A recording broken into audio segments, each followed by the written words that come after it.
Hello, and thank you for joining this session today. My name is Hannah Jackson, and I'm the incoming head of school programmes here at NSM. This session is part of a series in helping you work with Ofsted towards your first inspection. And today we're very happy to welcome Lee Elston, Deputy Director for Inspection Improvement at Ofsted, who will be providing some updates and discussing key information that free schools need to know. In this session, Lee will talk us through the return to the education inspection framework, including some knowns and unknowns about the future, what Ofsted have learned so far and areas where knowledge continues to develop, how the education inspection framework will focus on curriculum over data, and how Ofsted have taken the challenges that newly open free schools face into account, as well as the types of questions that you may be asked in the future. We'd like to extend our thanks to Lee and the team at Ofsted for speaking today. If you have any questions following the session, please get in touch with us at events@newschoolsnetwork.org and we'll be able to pass on your query. Thank you, and I hope you enjoy. Hello everyone, thank you for choosing to download this video and watch. My name's Lee Elston, I'm one of Her Majesty's Inspectors with Ofsted. I'm also the Deputy Director for Inspection Improvement, which runs across all of our remits from early years all the way up to kind of post-16 and beyond in terms of area send. But today I'm very much here to talk to you about schools and give you an update in terms of some of the work we have been doing, but also to give you some information about what might be coming in the future. And I say might because we're all living in such uncertain times at the moment. So what I can share with you, I obviously will, but lots, because we've only just had, depending on when you are watching this, some announcements about schools reopening on the 8th of March is still a work in progress. But I'll certainly give you the heads up as I move through the presentation about what we are working through ourselves, the questions we're asking internally, so that we get the best possible outcome in terms of returning to the education inspection framework as far as possible with the same principles that applied way back in September 2019 now when the EIF was first launched. So I intend to kind of share briefly with you some of the learning so far, because as I said, none of us have been in this position before in terms of dealing with the challenges of a global pandemic. And we've been working in very different ways, both in school and here at Ofsted. We've been thinking carefully about the best way to support schools during this period and to offer insights so we can quickly gather as much information as possible to then share back out with the sector. And hopefully you've seen some of our publications, particularly around remote education, and that has come from all of the work that we did across the autumn term. I want to particularly reference information about remote education actually in today's presentation, simply because some of the issues, the myths, the challenges, the best practice that we're seeing around remote education links directly back to what is at the heart of the education inspection framework, which is curriculum. And whatever form EIF returns in the summer term or beyond, certainly curriculum will remain a central part to what we do. And therefore, some of the lessons that we've learned around remote education and where that sits in the curriculum can give us some useful pointers about what we can all start thinking about or rethinking about, depending on where you are in the journey, to support, dare I say, catch up, recovery, all of those words that we know will be important once children get back in school and we can assess what they know and what they don't know, and then begin to build an appropriate curriculum to get children back up to speed in terms of high quality curricula. And then there will be an opportunity at the end for some questions and answers. But I do need to start with a massive thank you. A thank you not only from me, but as you can see on the screen there, thank you from Her Majesty's Chief Inspector, Amanda Spielman. And I think that's the understatement of the year, isn't it? It's been an extraordinary year, but actually thank you to all of you and your teams that have been involved and the wider education services in ensuring that the show stays on the road, that children can still access an education regardless of whether their school is closed to them or not.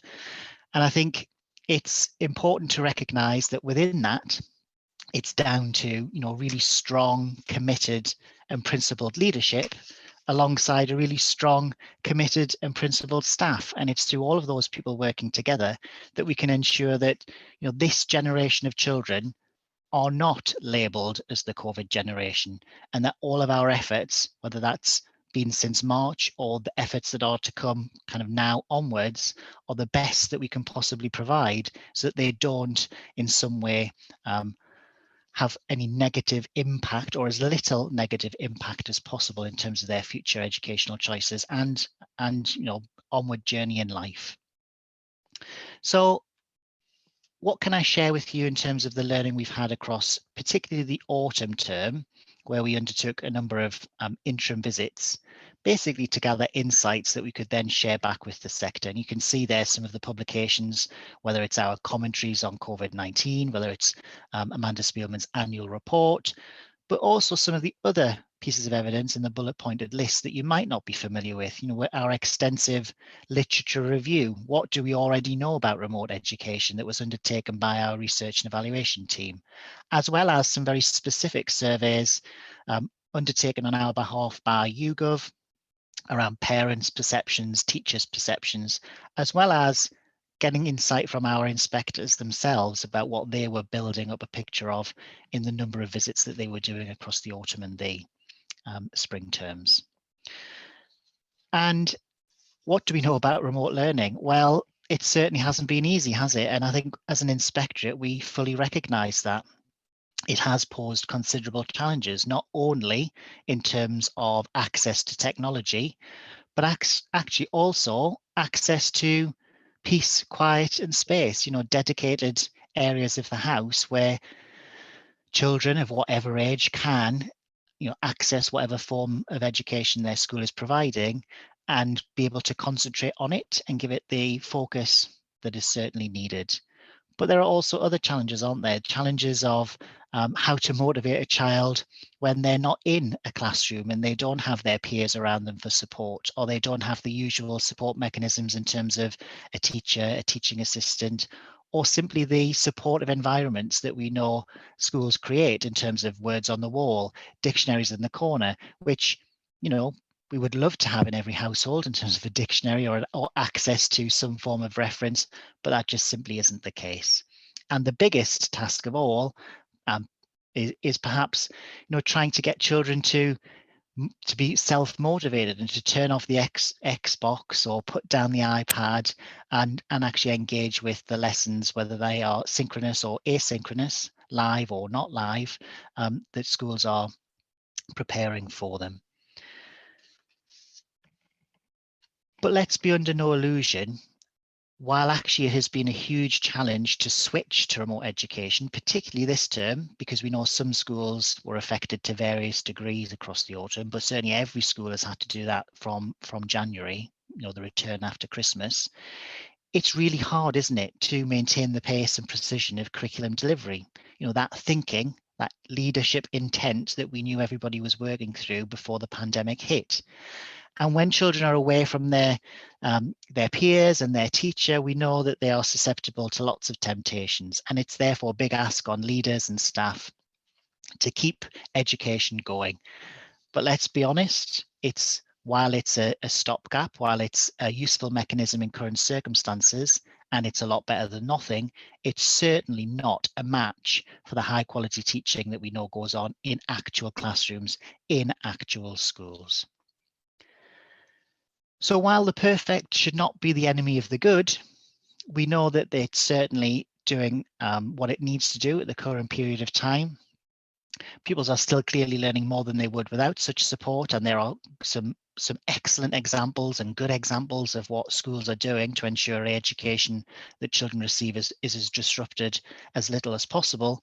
And indeed, we know some children are actually thriving in that new home environment, because if they do have an adult that's supporting them, that may be more adult support on a one-to-one basis than they would normally receive in school, depending again on the makeup of teaching assistant quarters and other things. So it's not all a negative picture, but certainly it is and will remain an imperfect substitute for the classroom. And I think that's where we need to start thinking about what Ofsted have been doing this term, actually, with monitoring inspections of inadequate and requires improvement schools. Our next step on from interim visits in the autumn, and a step towards more fuller inspection in the future. And we have had a particular focus on, what is being offered remotely and what is being offered in school for vulnerable pupils or those of key workers. And actually, what we are beginning to find, and this is only the 4th week that we've been doing monitoring inspections of this kind, but certainly what we're already seeing is that schools that had really clear curriculum thinking before the pandemic and have continued to work away and chip away at that through the pandemic, we're certainly in a better position to get remote education up and running successfully, because it relies not on a mode of delivery necessarily, but it relies on some really clear thoughts about what it is schools want to teach and in what order. And therefore, it makes the decision about what to deliver remotely an easier one than if you were only at the very start of thinking through what it is you wanted to teach in history, for example, or what it is you wanted to teach in art or music. So there are some kind of common myths that we have published in terms of our previous reports and research based on a lot of the work that we were doing across the autumn term. And I'm not going to go through all of them today, but I do want to hone in on myth number 1. And it links to what I've just said, that there is a myth that remote learning is fundamentally different to other forms of teaching and learning. And actually, it's not. Yes, there's a different mode of delivery, but how we learn is essentially the same. So that means that everything we already know about a quality curriculum still applies, whether we're delivering education this term or we'll be delivering education beyond the 8th of March when all pupils are back in school, or who knows what the future brings. And hopefully we don't have to switch remote education back on because of a national lockdown in the future, but actually we certainly have it there and ready should those measures be needed. Alignment of remote learning to the existing curriculum then is key. We, as I've already said, we don't learn any differently. Cognitive science remains the same, whether we are, being taught like this across the internet or whether we are being taught face to face. Yes, there are some decisions to be made about how we practice and reinforce our learning, and indeed, one of the big challenges, how teachers understand how much pupils are learning so they can adapt their provision each day and each week. But again, I'll come to those challenges and how, as an inspectorate, we're intending to address those in future thinking about future inspection practice. So remote learning is a means to deliver the curriculum. The medium itself is not the message. And I want to remind people now, as a useful stepping stone towards returning to EIF, about the principles upon which it was founded. Remember, the education inspection framework was the most researched in all of Ofsted's history. It had a huge research base behind it. We had a lot of consultation, we had a lot of piloting to get to the point at which we could launch the education inspection framework way back in September 2019. And we had 2 terms of EIF before the pandemic hit us in March 2020. And we want to get back to those principles while acknowledging that circumstances will have changed over the year, but actually some of the fundamental principles will not. And while we might have to make adjustments to how we go about our work, how we collect evidence, certainly the essentials of inspection will remain largely the same. There will be no surprises in terms of a brand new inspection model, although people can expect us to publish something that shows how we are taking notice of the new circumstances in schools and therefore adapting what is already there and what people already understand. And the best way of putting that across is through this quote actually from Amanda, which I think is really nice to think about it as getting back to the everyday magic that we know schools are about. And as Amanda would say herself if she was here, schooling and getting back to some sense of normality is actually what all children need. And actually, let's be honest, all parents need if you are having to deal with homeschooling yourselves at the moment. Being able to get back to some sense of normal routine, children seeing their peers, having the supportive environments of classrooms, high quality teaching within strong curricula, and all of the pastoral support and systems that we know go around children and give them a sense of belonging because of the community that they sit within. That in itself, that kind of teaching alongside curriculum, alongside pastoral support, is actually the best that we can do in terms of getting children back up to some sense of normal schooling. So it's less about the extraordinary, I suppose, in terms of, oh, well, what is it that is different and extra and unusual that we have to do? And there will need to be some of that. I'm thinking about catch up, I'm thinking about recovery, I'm thinking about perhaps time limited specific interventions that some children may need in some subjects.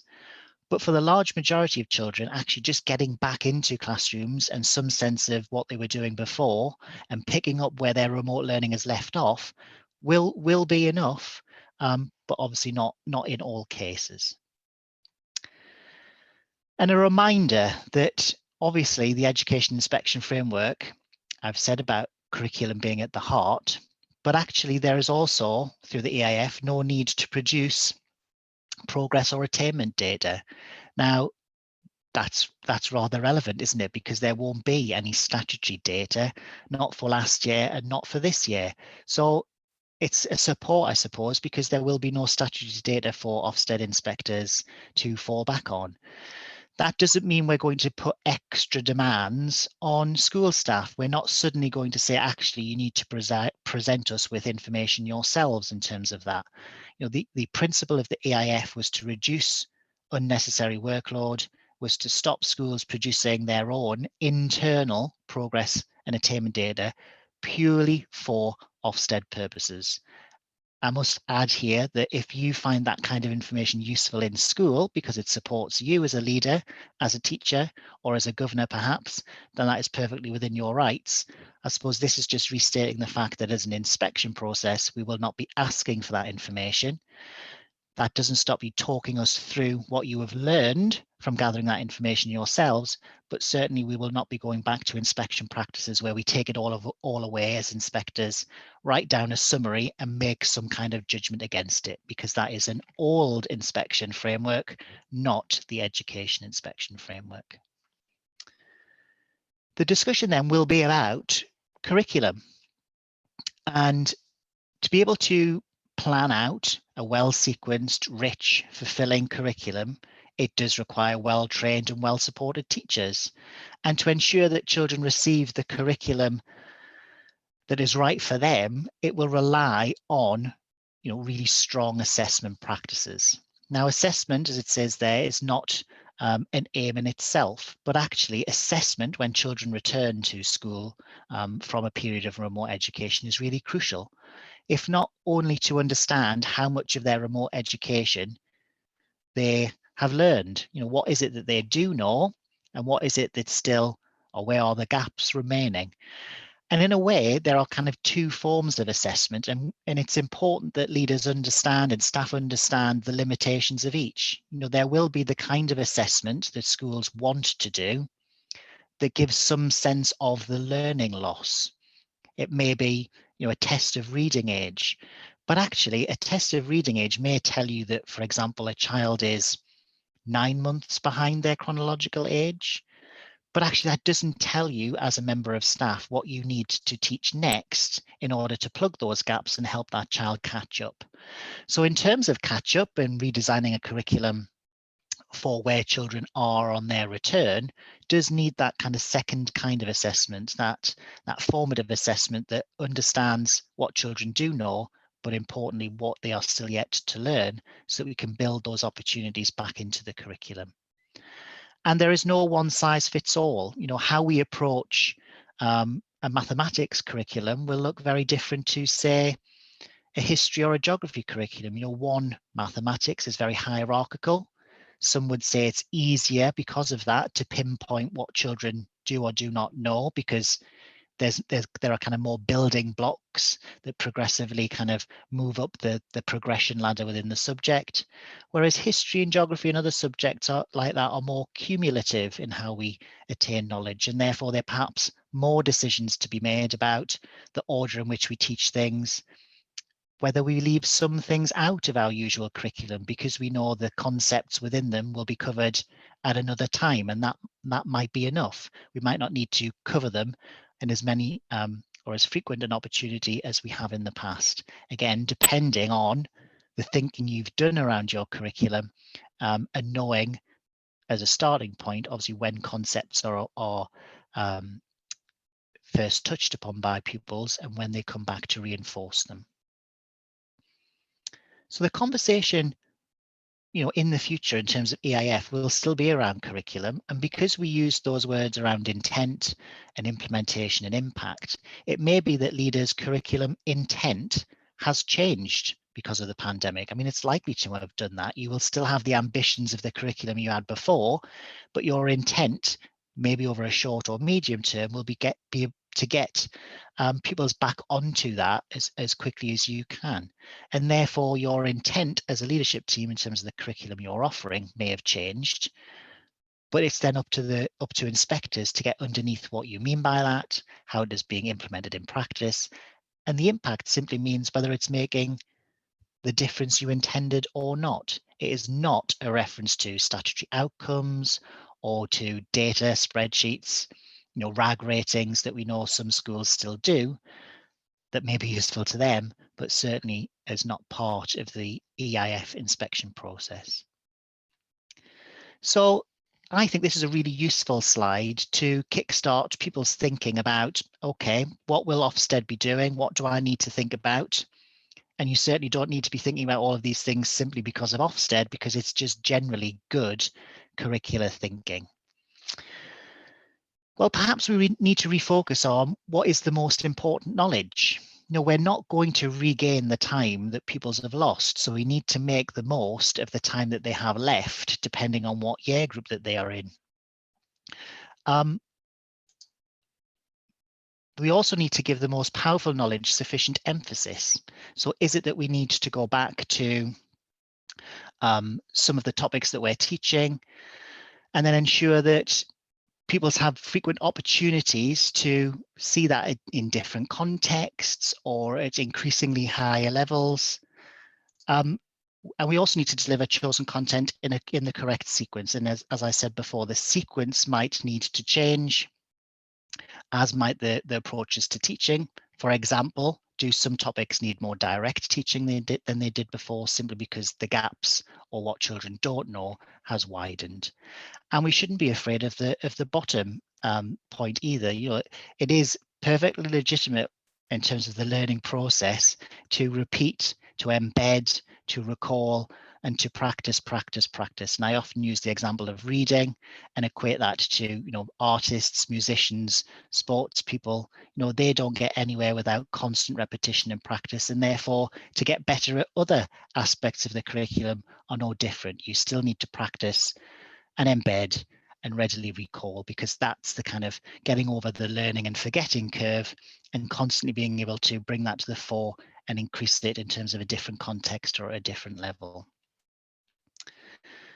And I know there was a particular question around outstanding schools when I've presented to New Schools Network in the past. Our analysis shows that curriculum in outstanding schools tends to be all of those things. It'll be interesting to see where we manage to get to in terms of the return to inspection, particularly because we know that schools have changed an awful lot over the last year. Part of the process in returning to the education inspection framework will be to undertake a series of pilots. The pilots will be conducted in friendly schools, and it's to test out exactly what is possible through inspection and what isn't possible.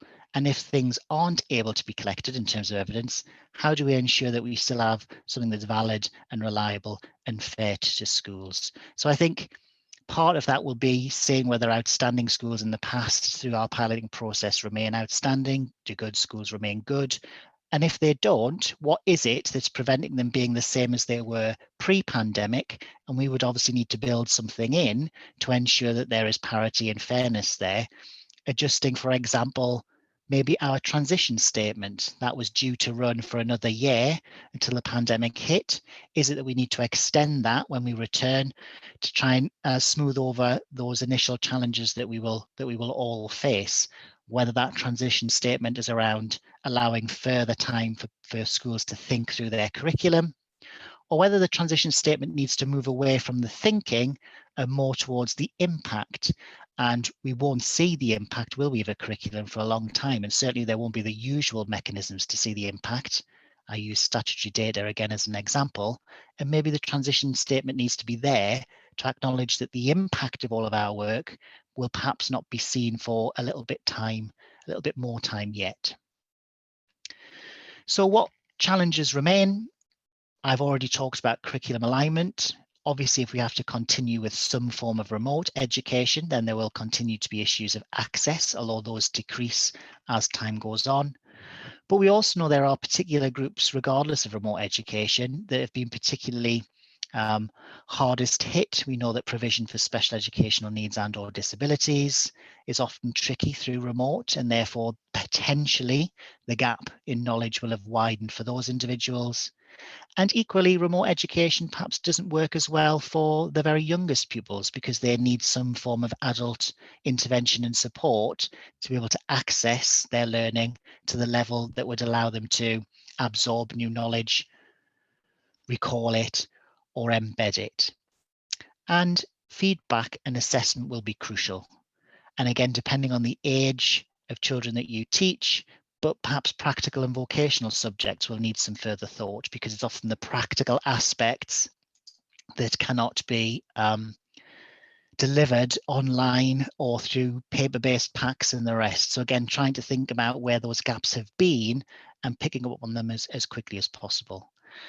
And there's also the issue of attention and motivation. But I think, as I said earlier, the everyday magic of schools, of being back with peers in a more structured environment with teachers, teaching assistants and leaders will perhaps lessen that particular challenge. So the last message from me is that there is no one way of doing anything. So as a representative of Ofsted, I will certainly say that I don't look for any particular approach when I'm on inspection. I simply want to ask leaders questions about their rationale, for them to justify the decisions that they've made, and for them to show me the difference that their decision making and approaches are taking. And certainly in whatever form we return to in the summer and beyond, that will be no different. It will be up to leaders on its own merit, on their own merits, to explain, where they are with their curriculum thinking, what decisions they've made in terms of the approach back to schooling versus remote education, and then for them to show us their school in terms of the difference that it's making to the kind of lived experience of pupils. So please don't feel that there is an Ofsted recovery curriculum or there is an Ofsted approach to returning to full education beyond the 8th of March, because there is not. And fundamentally, our approach to curriculum and asking those questions of leaders will remain the same, although we will pilot any mitigations that we need to make, for example, around the transition statement or around how we judge attendance. Again, I can't give you any firm answers today because we haven't undertaken the pilots, but off the top of my head, attendance may, or how we judge attendance may have to change simply because of how attendance has been recorded across the different regions and across different schools in this intervening period, and whether a national average is a fair way of benchmarking attendance when we know some regions, particularly over the autumn term, have been hit by COVID in a very different way to others. So thank you very much for your time today, for deciding to listen to this brief update from Ofsted. And I believe there are some questions that people have written in to ask, and I'm more than happy to answer some of those now. Brilliant. Thank you so much for that, Lee. That's been a really interesting overview, and I think particularly a great takeaway for a lot of schools who may have been watching this, reflecting on both the parental experience and school experience through COVID. So yes, as you say, there's a couple of questions to go through from Free Schools. Quite a few of them you've hopefully answered during that presentation, so you won't be repeating yourself too much, I hope. But to kick off, I'm going to ask some questions just around logistics when it comes for free schools expecting their Ofsted. So when Ofsted returns, when Ofsted inspections begin to return, how will free schools awaiting their first inspection be prioritised? And what sort of timeframes should schools expect for inspections given the 12-month pause that they've had? Excellent question. Obviously, the return to routine inspection is dependent upon Ofsted receiving a letter from the Secretary of State. So way back in last March, we received a letter from the Secretary of State suspending routine inspection. And therefore, to return to it, we would have to receive another letter to say that can you pick up your usual work again. Now, if that letter, and we haven't received it yet, but if that letter was to come kind of this month, obviously that's 12 months, isn't it, since we've paused. And our intention is to say, well, we certainly can't pick up where we left off. You know, we can't try and cover all of the inspections that we would have missed over the last 12 months, as well as do all of the inspections that we were intending to do in any way from March 2021 onwards, or whatever month it happens to be. So we do need to think about the statutory clock. We need to think about, because that governs the time period in which we return to schools for inspection. And that is something that we are working through with the DfE. Now, it is likely, but please don't hold me to this, it's not written in stone. It's likely that those that were